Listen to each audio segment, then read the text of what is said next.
성령님 사모합니다. 인정합니다. 의지합니다. 환영합니다. 이 시간 성령께서 여러분의 마음에 빛을 비추어 주시기를 주의 이름으로 축원합니다. 오늘 말씀은 은혜를 아는 은혜. 뭘 안다고요? 옛날 얘기입니다. 결혼한 지 몇 년 된 어떤 남편이 자기 아내가 보기 싫어지기 시작했어요. 아무리 봐도 믿게 생겼고 구질구질하고 매력이 없어요. 그래서 하루는 아내를 불러놓고 친정으로 가라고 했습니다. 요즘 같으면 큰일 날 소리죠. 그런데 옛날에는요, 여성들이 아주 순박했어요. 그 아내도 아주 마음이 착해가지고 가기 싫지만은 가라고 하니까 어쩔 수 없이 옷을 곱게 갈아입고 화장을 정갈하게 하고 이제 남편에게 하직 인사를 하게 됐습니다. 가기 싫지만 당신이 그러니까 어쩔 수 없이 갑니다. 안녕히 계세요.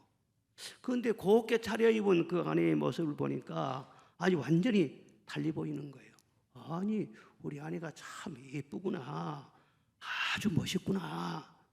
그래서 가긴 어디로 가냐고 꽉 붙잡았다는 거예요. 아내가 잘못도 있어요. 아무래도 좀 남자들은 예쁜 것을 좋아하고 구질구질한 여자를 누가 좋아하겠어요. 그래서 좀 단정하게 가꾸기도 하고 그렇게 해야 되는데 그렇지 못한 책임도 있지만, 그러나 이 남편이 그렇게 귀한 아내가 옆에 있는데도 불구하고 그 귀한 줄은 몰랐어. 그리고 오해를 하다가 하마터면 놓칠 뻔했다가 다시 회복했다는 그런 얘기입니다. 사람이 귀중한 것을 가지고 있으면서도 그 가치를 모를 때가 있어요. 대부분의 사람들의 불행은 무엇이냐 하면은 귀한 것을 가지고 있으면서도 그 가치를 모르는 데 있는 것입니다. 가치를 모르면 그거 지킬 수도 없어요. 그건 누릴 수도 없어요. 그리고 남의 것만 자꾸 부러워하는 거예요. 나는 텅 비어 있어요. 그러니까 무엇으로도 채워지지 않는 거예요.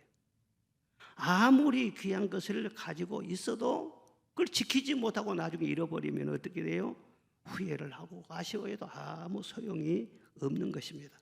그래서 진정한 행복이라는 것은 소유에 있는 것이 아니고 깨달은 데 있는 거예요. 내가 누구인지, 내게 속한 것이 얼마나 귀한 것인지 아는 데 있는 거란 말이에요. 오늘 말씀은 에베소서를 읽었는데 이 에베소서는 바울 사도가 옥중에서 에베소 교인들에게 보낸 서신입니다. 이 옥중에 갇혀 있으니 뭐 내일 살지 죽을지도 모르는 그런 신세죠. 얼마나 참 딱한 그런 처지지 않겠어요? 사람들 보기에는 그런데 참 그는요 마음속에 기쁨이 충만한 거예요. 막 마음속에 감사가 넘치는 거예요. 막 감격이 충만한 거예요. 그래서 에베소서 1장부터 마지막 장까지 보면은 막 기뻐하라는 말씀도 많고 감사하라, 찬송하라 그런 말씀이 많이 나오는 것을 발견할 수가 있습니다. 왜냐 그러면 감옥에 비록 갇혀 있었지만 거기에서 더 깊이 기도를 하면서 깨달아 보니까 하나님의 은혜가 더 새로운 거예요. 더 놀라운 거예요.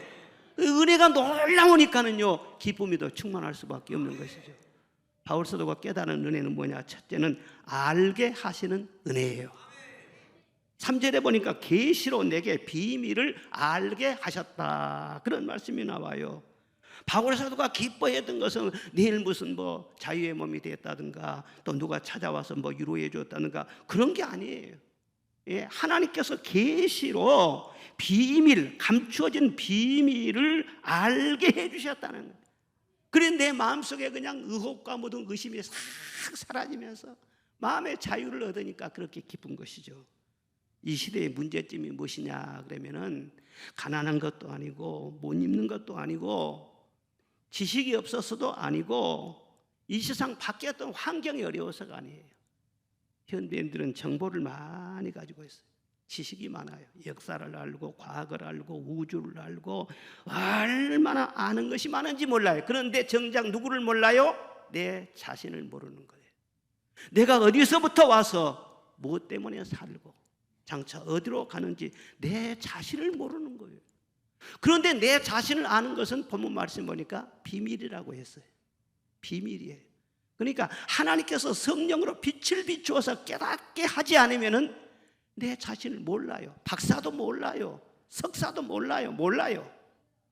그런데 내 자신이 누구인지를 아는 사람은요, 감격하는 거예요. 자, 시편 8편의 말씀 보십시다. 시작. 사람이 무엇이간데 주께서 저를 생각하시며 인자가 무엇이간데 주께서 저를 권고하시나이까. 아멘. 사람이 무엇이간데, 내가 무엇이간데 이처럼 권고하시고 이처럼 생각해 주시니까 막 감격한 거 아니겠어요? 그런데 알지 못한 사람은 어떻습니까? 시편 49편 20절 시작. 종귀의 자는, 종귀 하나 깨닫지 못한 사람은, 알지 못한 사람, 세상에 멸망하는 짐승과 같다는 거예요. 자기 자신을 그렇게 천하게 여긴다는 거예요. 왜 살았는지도 몰라요. 앞으로 어디로 가는지도 몰라요. 내 자신이 텅 비어가고 자신을 모르니까 마음이 우울해지고, 힘들면은요, 그냥 막 못 견디는 거예요. 그리고 점점 막 수렁에 빠지면은요, 죽고 싶은 생각밖에는 안 드는 거예요. 그러니까 인생 문제라는 것은 어떤 소위나 환경의 문제가 아니에요. 내 자신의 문제예요. 출세의 문제, 누가 알아주냐 안 알아주냐 그게 아니에요. 내 자신이 어떻게 인지하고 있느냐, 그게 굉장히 중요한 거예요. 인간은 어떤 존재냐 그러면 단순히 동물이 아니에요. 하나님과 교제하면서 하나님과 함께 살 수 있는, 그것도 영원히 하나님과 함께 살 수 있도록 지음을 받은 영적인 존재라는 거예요. 하나님의 형상대로 지음받은 만물의 영장이라는 거예요. 그런데 그 인간이 하나님과 함께 하지 않고 하나님의 말씀을 거역하고 하나님을 떠나버렸어요. 하나님을 떠나버리니까는요, 길을 잃어버린 거예요. 죄라고 하는 것은 윤리적으로 나쁜 짓 하는 것, 그것도 죄지만, 그러나 죄의 뿌리는 무엇이냐? 원죄예요. 그 원죄가 있기 때문에 모든 죄의 열매를 맺는 거예요. 윤리적인 죄가 이게 발생하는 거예요. 그 죄의 뿌리가 무엇이냐? 그것이 바로 하나님을 떠난 거예요. 인생 모든 문제가 하나님을 떠난 거기에서 발생을 하는 것입니다. 죄인은 마음에 평안이 없어요. 늘 불안해. 죄인에게는요, 저주가 자꾸 그를 몰고 가는 것입니다. 천국문은 다 가로막히는 것입니다. 죄인에게는요, 기쁨도 없어요. 소망도 없어요. 밤도 평안한 밤이 못 돼요. 낮도 밝은 낮이 아니에요. 죄의 수렁에 빠져 있는 사람은 어디를 가든지 답이 없어. 그래서 항상 뭘 가지고 있으면서 뭘 찾고 다니는 거예요. 만족이 없는 거예요. 이 죄에서, 원죄에서 누가 나를 건져낼 줄 자가 있느냐. 우리는 죄인이지도 몰라요. 그런데 하나님께서 우리를 사랑하시고 불쌍히 여기셔서 먼저 찾아오신 줄로 믿습니다. 그 아들을 보내주신 줄로 믿습니다. 우리 주님은 죄인을 구원하기 위해서 이 땅에 오셨어요. 그리고 자기 몸을 십자가에 내어 주셨어요. 그 피로 우리의 모든 죄를 다 씻어 주셨어요. 그 피가 우리의 모든 몸과 영혼을 적실 때, 그 피를 보는 순간에 저주와 심판은 떠나가고 사망과 마귀의 세력은 해할 수 없게 되고 하나님의 자녀로 거듭나는 놀라운 권세가 주어지는 줄로 믿습니다. 그런데 예수 그리스도를 믿음으로 말미암아 내가 하나님의 자녀가 되는 이 놀라운 복음은요, 이 비밀이라니까는요, 알고 싶어도 알 수가 없어요. 하나님이 계시해 주지 않으면은, 캄캄하면 사람들이 있어도 안 보이는 것처럼 내 영혼이 캄캄하면은요, 아무리 말씀을 들어도 성경을 읽어도 몰라요. 오늘 우리가 성령 초청하는 그런 기도를 했잖아요. 제가 여기 설교하러 올 때 그랬어요. 하나님, 참 저 힘듭니다. 성도를 은혜를 받게 해야 되는데 내 힘으로 도저히 안 됩니다. 그렇게 하나님 앞에 일렀어요. 그런데 하나님께 뭐라고 하시냐? 네가 강단에 서서 말씀을 전하면 내가 역사할 것이다. 은혜 받을 자 은혜 받게 하고 치료받을 자 치료받게 하고 어두웠던 그 마음에 빛이 임하면서 하나님이 누구인지를 알게 하시고 내 자신이 누구인지를 알게 하시고 내가 어떤 길로 가야 할지를 알게 해주시고 내가 역사할 것이다. 지금 아마 성령이 역사하실 거예요. 할렐루야.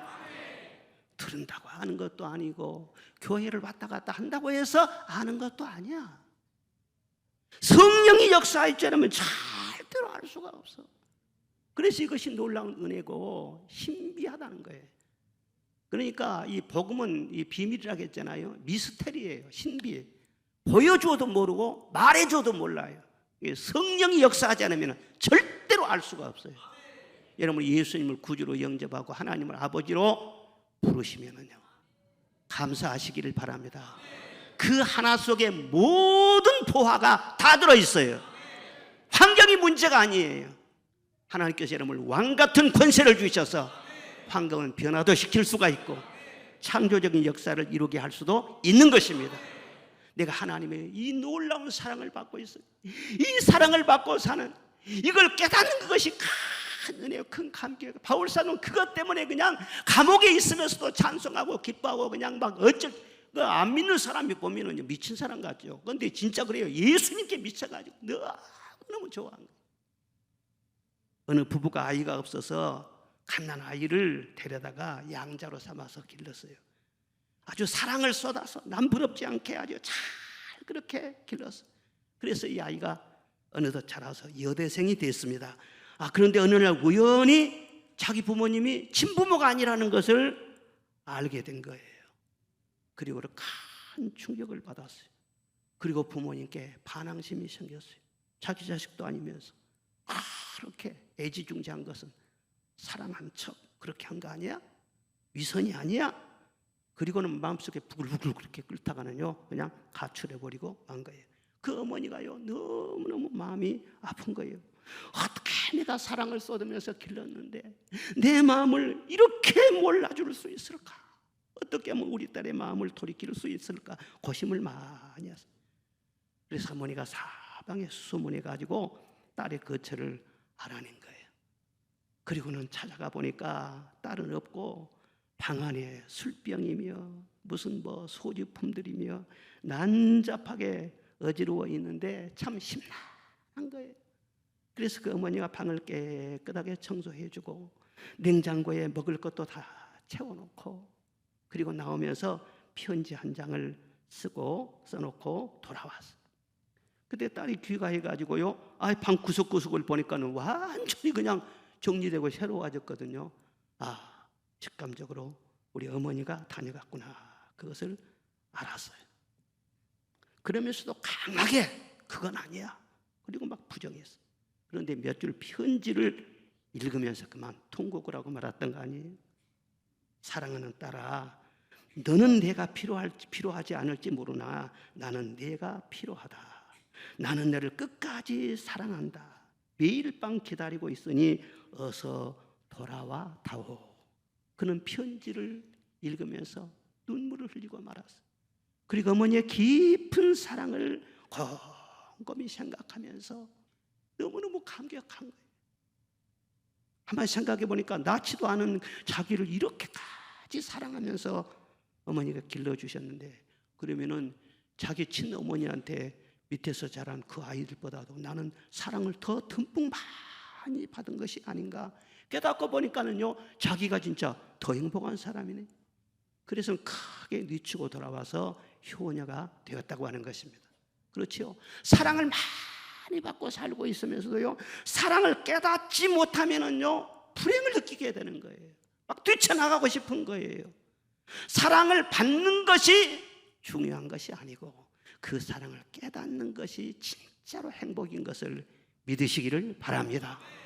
하나님께서 얼마나 많은 지금도 하늘의 태양은 빛나고 있어요.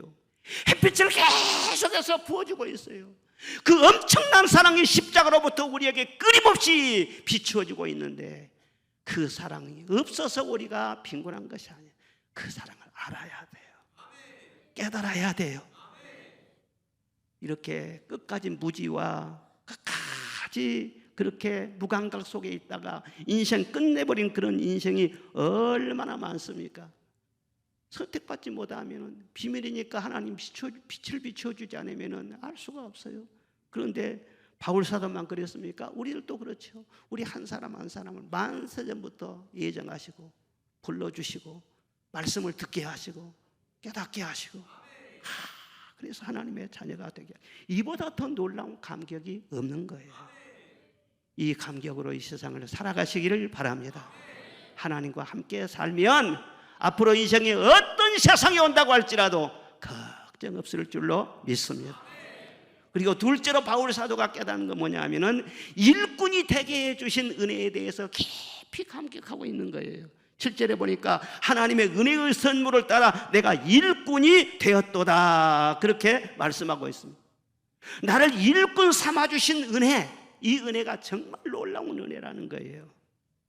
사람이 가치가 있고 우리 인생의 다른 어떤 동물의 생명과도 다른 것은 하나님으로부터 사명을 가지고 이 땅을 태어났기 때문인 것입니다. 내게 주신 그 사명을 깨닫고 그 사명 붙잡고 사명을 다하려고 하면서 살아갈 때 그 삶은 가치가 있고 아름답고 귀한 생명이 되는 것입니다. 그런데 인간이 타락하면서 사명도 잃어버렸어요. 그래서 정말 수단으로서 사용해야 할 그런 것을 말이죠, 하나의 목적처럼 그렇게 붙들고 있는 그런 인생이 되어버렸어요. 그런 세상이 되어버렸어요. 그래서 수단과 목적이 완전히 바꿔져 버려요. 예. 그러니까 사람들이 말이죠, 혼란에 많이 빠지고 답이 없는 거예요. 여러분, 건강이 중요하죠. 그런데 건강 자체가 목적은 아니잖아요. 건강은 사명을 위해서 쓰여지는 수단이 돼야 돼. 건강은 사명을 위해서 바쳐져야 하는 것이지 건강 자체가 목적은 아니에요. 지식이 중요하죠. 그래서 공부도 하고 연구도 많이 해야 되지만은요, 지식도 사명을 위해서 쓰여지는 수단인 것이지 사명을 잃어버리면 지식이 말이죠, 오히려 인간을 교만하게 하는 거예요. 식자원이라고 공부를 많이 하고 똑똑한 사람들이 그걸 가지고 권리만 주장하고 말이죠, 만족하지 못하고요, 다른 사람 막 정죄하고, 아이고 똑똑한 사람이 말이죠, 인생 힘들게 사는 사람들이 굉장히 많아요. 결혼도 마찬가지예요. 왜 결혼한가 물으면 뭐라고 말하겠어요? 100% 나의 행복을 위해서지. 어제도 제가 결혼식 주례를 했어요. 그런데 신랑 신부가 너무 행복하게 보이는 거예요. 그래서 참 제가 축복을 많이 해줬는데, 왜 결혼해요? 물으면요, 나의 행복을 위해서 그러죠. 그런데 내 행복을 위해서 결혼하니까 귀찮으면 결혼도 안 할 수 있고, 결혼해서 살다가 내가 행복하지 않으면 이혼할 수도 있고, 자유롭게 편하게 생각하는 거예요. 그러나 그리스도인은 이 결혼관도 거듭나야 되는 것입니다. 결혼도 사명을 위해 사는 거예요. 우리는요, 하나님의 사명을 감당하기 위해서, 자녀를 낳아 기르는 것도 내게 주신 사명을 다하기 위해서인 것입니다. 내 행복보다도 사명을 우선할 때 행복도 하나님이 주시고 자녀의 복도 하나님이 주실 줄로 믿습니다. 우리는 사명을 위한 존재, 생명도 재산도 무엇이든지 다 그렇습니다. 오늘날 사람들이 돈 벌기 위해 사는 사람들이 너무 많아요. 그런데 돈이 사명을 위해 쓰여지는 수단이 돼야지, 돈이 목적이 된다, 돈이 어떤 우상이 된다, 이렇게 되면 돈이 얼마나 많은 사고를 치고요, 죄짓게 하고요, 돈 때문에 말이죠, 불행한 일들이 얼마나 많이 발생하는지 몰라요. 결국은요, 이 돈이 망조가 되는 거예요. 로마의 폐망 원인이 무엇이냐? 두 가지인데, 첫째는 향락이요, 두 번째는 로마 사람들은 돈밖에 몰랐다는 거예요. 그래서 재판할 때도요, 노예가 얼마나 되느냐 그걸 물어봤다 하잖아요. 사람을 평가할 때도요, 다른 것을 기준하지 아니하고 집에 노예가 얼마나 되느냐, 재산이 얼마나 되느냐 그걸 물어봤대요. 그래가 그 사람을 평가한다는 거예요. 오늘날 시대도 그렇습니다. 돈이 모든 것을 다 정당화시키는 그런 세대가 돼버렸어요. 정의, 하나님의 뜻, 공의, 이것은 깊이 숨겨졌어요. 그리고 우선 몇 푼 주면은요, 그것이 다 정의인 줄로 속아 넘어가는 그런 세상이 지금 돼가고 있는 거예요. 돈을 사랑하는 것이 일만하게 뿌리가 된다고 했잖아요. 사명을 모르면은요, 아무리 돈을 많이 가지고 있어도 그 돈이 복이 되지 못하는 거예요. 그러나 사명을 먼저 우선하면은 필요할 때 하나님께서 돈도 따라오게 하실 줄로 믿습니다. 그래서 로마서 14장 8절 말씀에 그럽니다. 시작. 우리가 살아도 주를 위하여 살고 죽어도 주를 위하여 죽나니 그러므로 사나 죽으나 우리가 주의 것이로다. 아멘. 바울 사도의 고백입니다. 유명한 고백입니다. 나는 살아도 주를 위하여 살고 죽어도 주를 위하여 죽는다. 예수님 믿는다고 해서 당장에 무슨 외모가 변하고 뭐 환경이 변하고 직업이나 신분이 그런 것이 당장에 변한 것이 아니에요. 예수 믿어도요, 겉으로 볼 때는 똑같지 않습니까? 당장에 가난한 사람이 막 부자가 되고 그런 것도 아니에요. 그런데 예수 믿은 다음에 무엇이 변하냐? 제대로 예수 믿으면 확실하게 변한 것이 있어요. 그게 무엇이냐면 위하여가 변하는 거예요. 위하여가 변해요. 전에는 나를 위하여 그랬어요. 그런데 예수님 믿은 다음에는요, 주님을 위하여. 전에는 세상 영광을 위하여.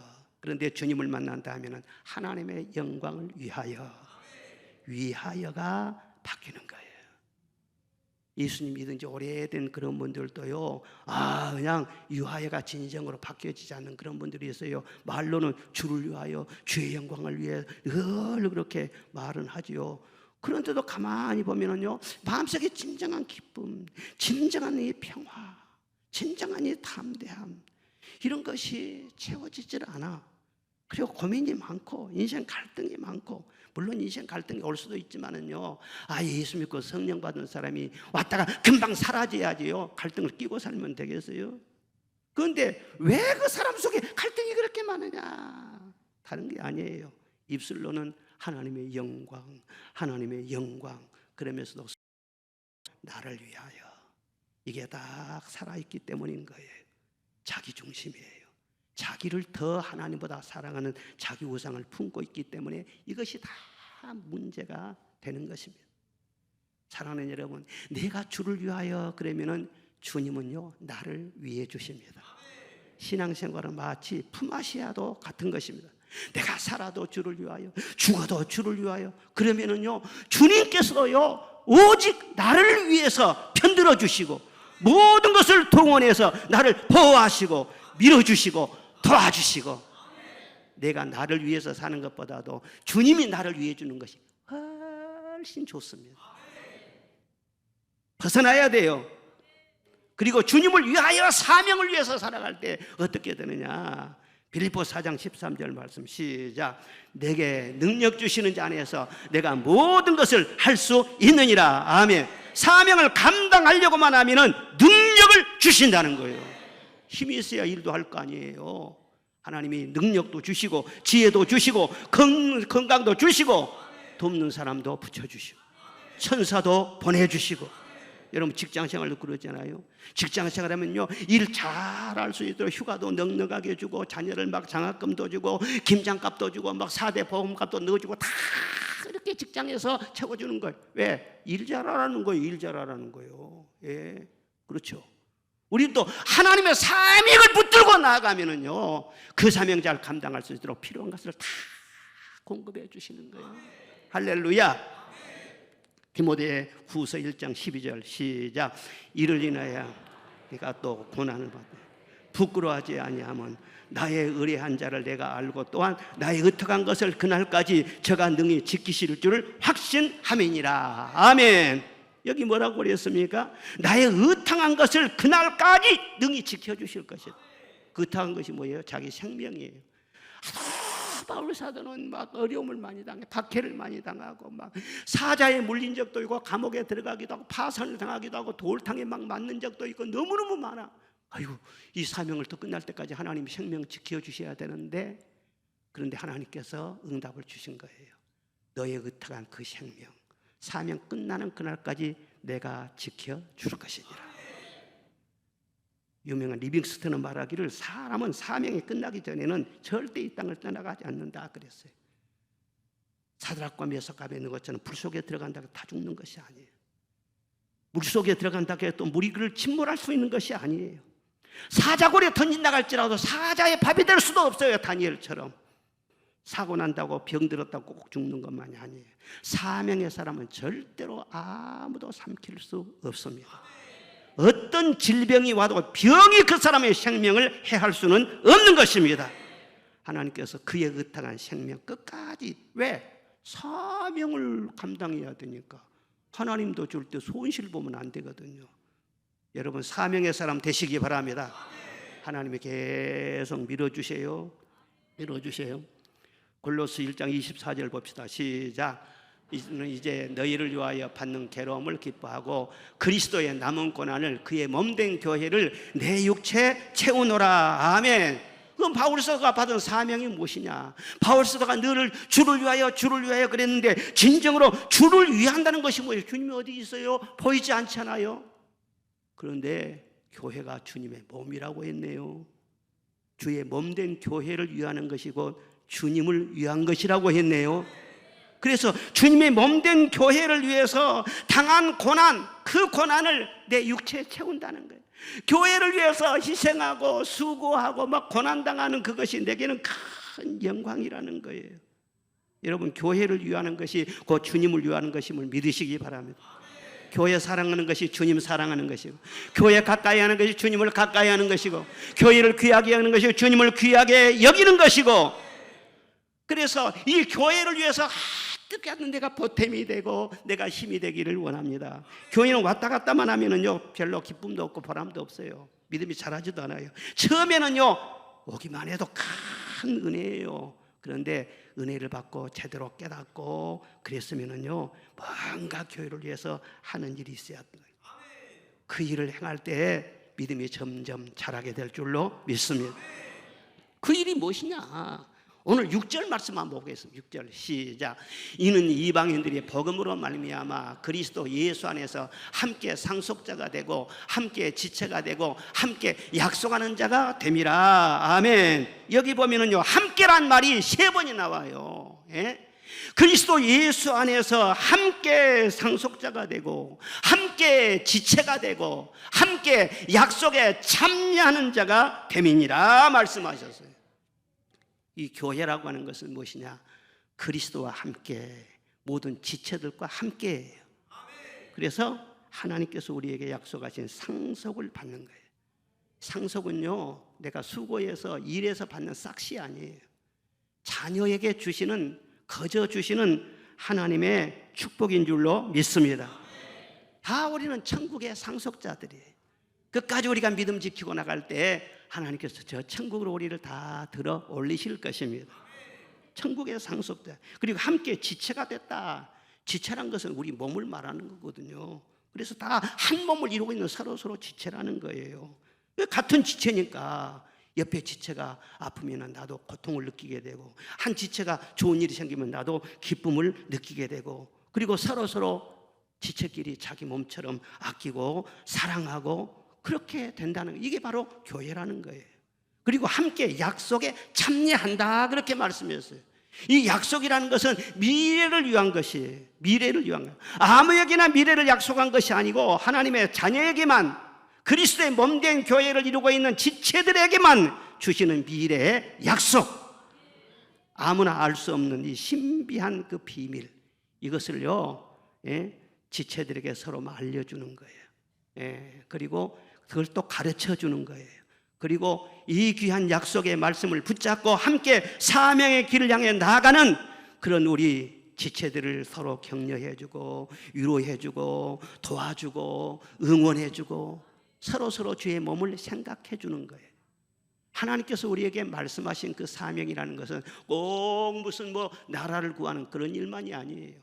엄청나게 그냥 TV나 신문에 그냥 나타난 그런 막 큰 기부를 하거나 선행을 하거나 그것만이 아니에요. 굉장한 이름이 있어가지고 그냥 막 떠드는 그런 게 아니란 말이에요. 주의 몸된 교회 한 지체를 이루면서 한 몸을 이루면서 다른 지체를 또 나와 같이 상속자가 되고 함께 위로하고 함께 기뻐하면서 그렇게 약속의 말씀을 향해서 지치지 아니하고 끝까지 함께 갈 수 있도록 응원해주고 기도해주고 격려해주고 영혼들을 챙겨주는, 이것이 주님께서 볼 때는 굉장히 고마운 거예요. 굉장히 고마운 거예요.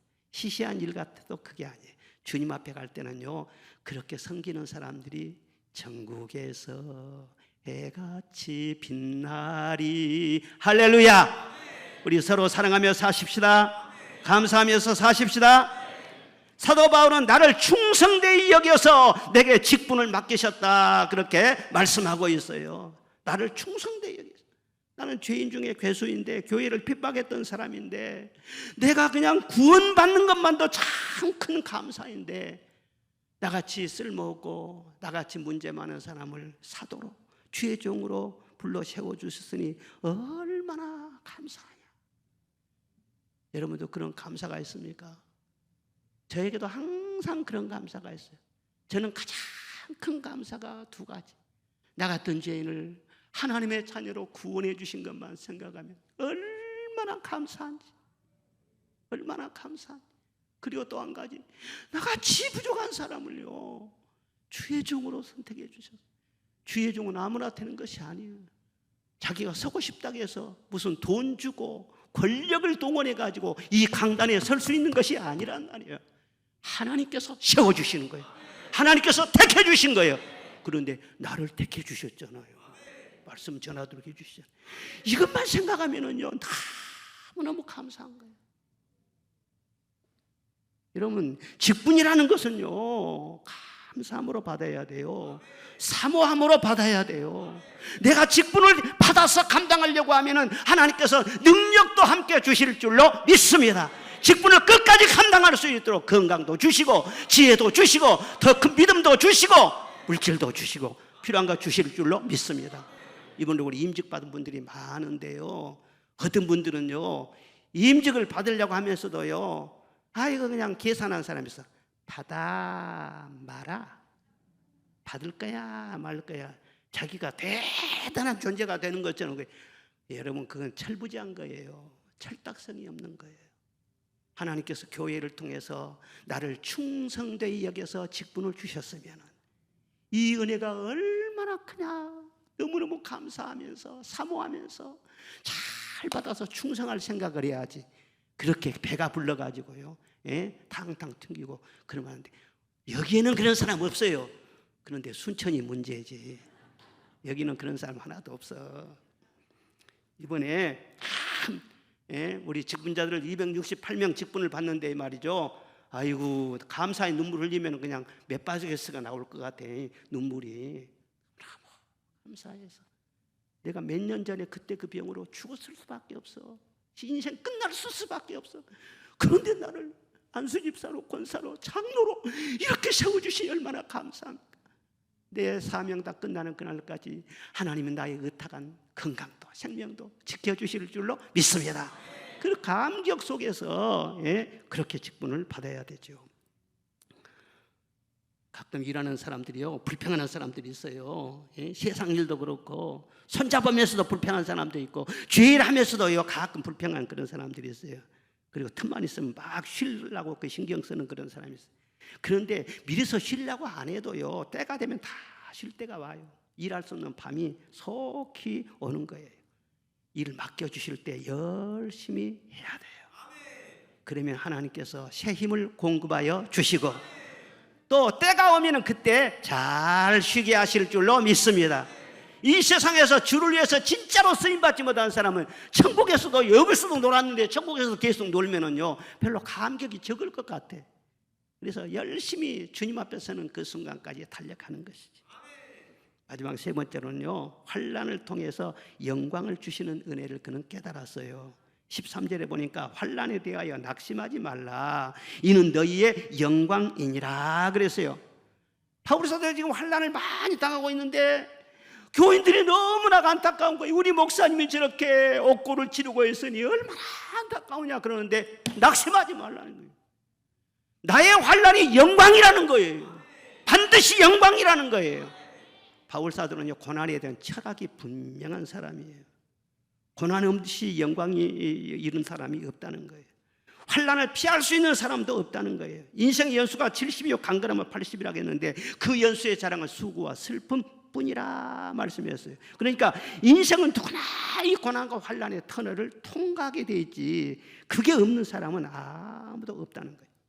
그런데 고난은 다 당하면서도요 어떻게 해석하느냐, 해석에 따라서 그것이 복이 되기도 하고 또 불행이 되기도 하고 그렇게 되는 것입니다.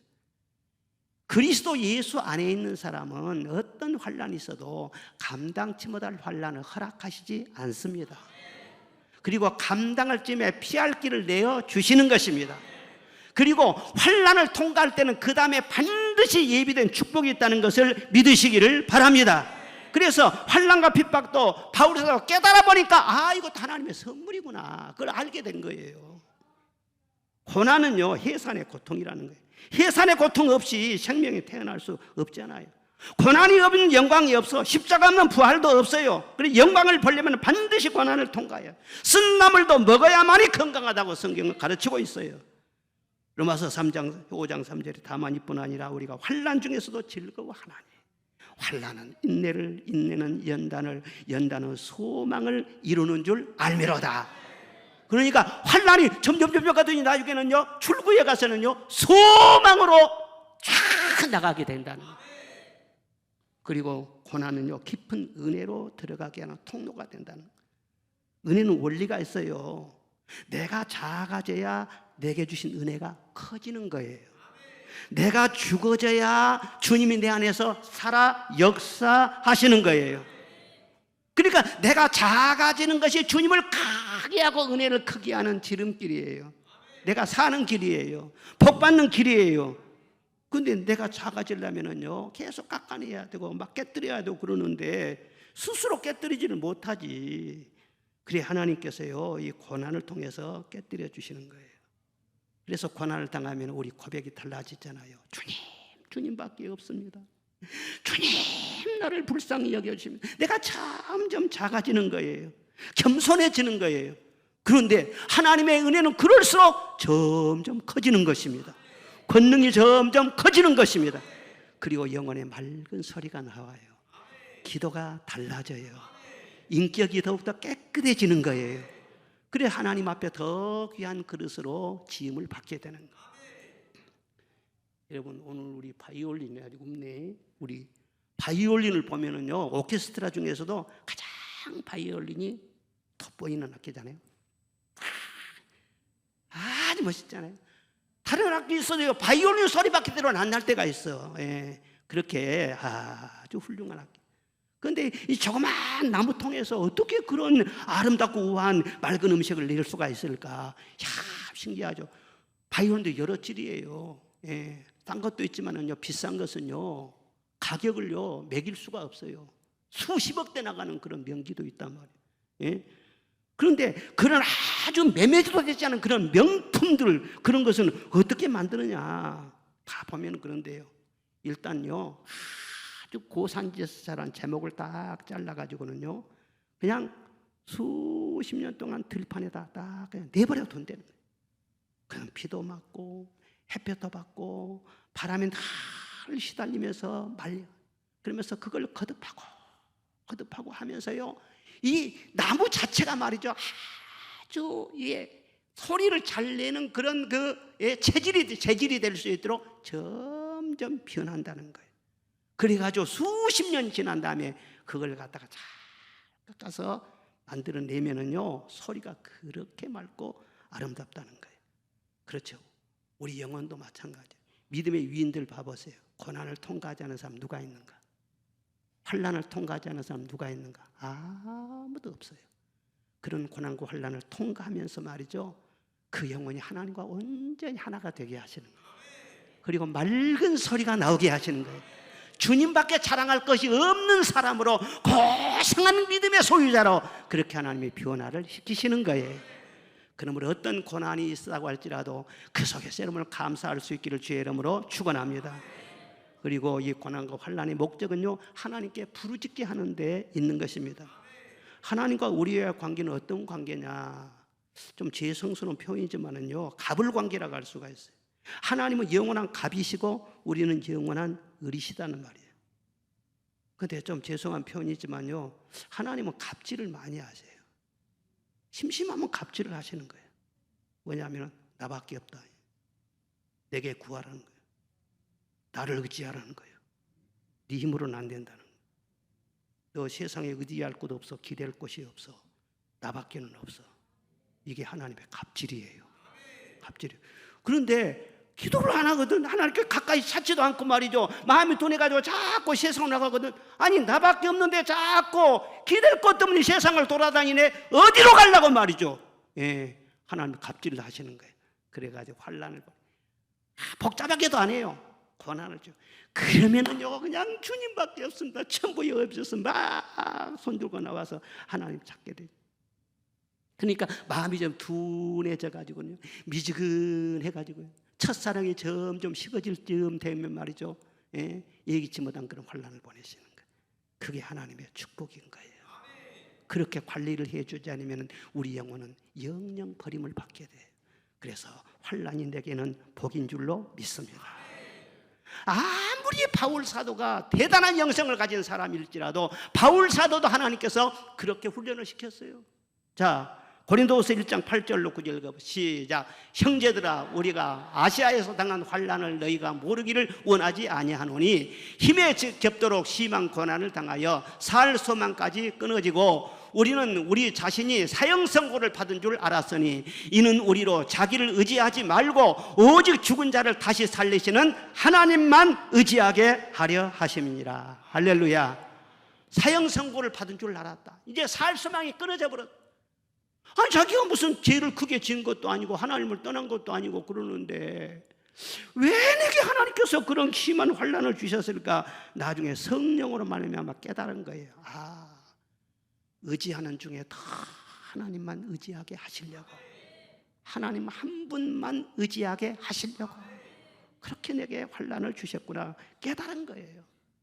이게 하나님께서는요, 나만 의지해라, 나와 가까이 하자, 나를 더 사랑해라 하는 하나님의 사인이 그 속에 들어있다는 거예요. 이 말세가 되면은요, 지금까지 창세 이후에 경험에 비보다 환난이 있을 것이다, 성경이 예고를 하고 있습니다. 그렇죠? 그리고 이 환난 때는요, 나팔 소리가 들릴 것이다. 요한계시록에 주님 오실 때가 가까우면 7 나팔 소리가 부 하고 들려요. 지금 세계 도처에 나팔 소리가 들려오잖아요. 뉴스를 통해서, 인터넷을 통해서 두 하고 전쟁의 나팔 소리, 기근의 나팔 소리. 그냥 세계 도랑을 보면은요, 언제 불똥이 어디로 뛸지도 모르겠고 막 그냥 무슨 일이 일어날 것 같고 마음이 두려워져요. 피할 곳도 없어요. 어디에도, 세상 어디에도 안전지대가 없어요. 주님은 말씀하세요. 하나님 우리의 피난처와 힘이시니 환난 중에 만날 큰 도움이시라. 주님만 우리의 유일한 피난처이신 줄로 믿습니다. 그래서 난리의 소문이 날 때 사람들은 그 소문만 듣고도 기절한다니까요. 성경에 다 있는 말씀이에요. 우리는 난리 소문이 있을 때 성령의 기름 부음의 역사는 더 강하게 준비되어 있는 줄로 믿습니다.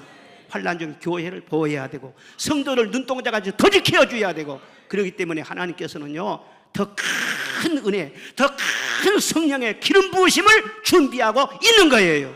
누구를 위해서? 부르짖는 자를 위해서. 환난 중에 나를 부르라, 내가 너를 건지리니 내가 나를 영화롭게 하리로다. 무엇으로 영화롭게 해요? 성령 충만함으로 말미암아, 승리함으로 말미암아 하나님을 영화롭게 하시는 줄로 믿습니다. 여러분, 어떤 환난을 겪고 있습니까? 고난 중에 있습니까? 하나님 안에 있는 사람은 절대로 저주가 없어. 감당 못할 시험은 절대 일어날 수가 없어. 하나님이 분명히 말씀하세요. 나와 하나 되자는 거예요. 온전히 나와 하나 되자는 거예요. 시간 은혜를 사모하면서 언제나 하나님 안에 거하시기를 주의 이름으로 축원합니다. 은혜를 우리가 없어서 불행한 것이 아니에요. 은혜는 우리가 다 받았어요. 엄청난 은혜를 받고 살아요. 그런데 은혜를 알지 못하면은요, 그 안에서 또 헤매는 거예요. 사랑받고 있으면서 또 헤매는 거예요.